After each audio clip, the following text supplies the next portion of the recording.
ಇದು ದೊಡ್ಡ ಬಸವಣ್ಣನ ದೇವಸ್ಥಾನ, ಬಸವನಗುಡಿ,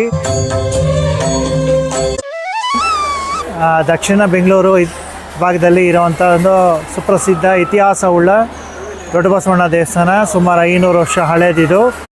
ಪ್ರಸಾದ ರೂಪದಲ್ಲಿ ನೈವೇದ್ಯ ಮಾಡಿಸಿ ಪ್ರಸಾದ ರೂಪದಲ್ಲಿ ಎಲ್ಲರಿಗೂ ಇಲ್ಲಿ ಹಂಚ್ಕೊಂಡು ಬಂದು ಅದು ಇವತ್ತು ಕಳಕಾಯಿ ಪರ್ಷೆ ಅಂತ ನಡೀತಾ ಇದೆ.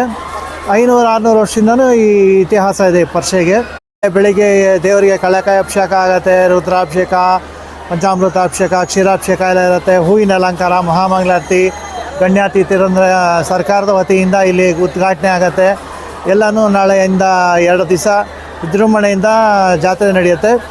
ಹಾಗಾಗಿ ಎಲ್ಲ ಭಕ್ತರು ಬಂದು ದೇವರ ದರ್ಶನ ಪಡೆದು ಪುನೀತರಾಗಬೇಕು ಅಂತ ಈ ಮೂಲಕ ತಮ್ಮಲ್ಲಿ ಕೇಳ್ಕೊಳ್ತೀನಿ.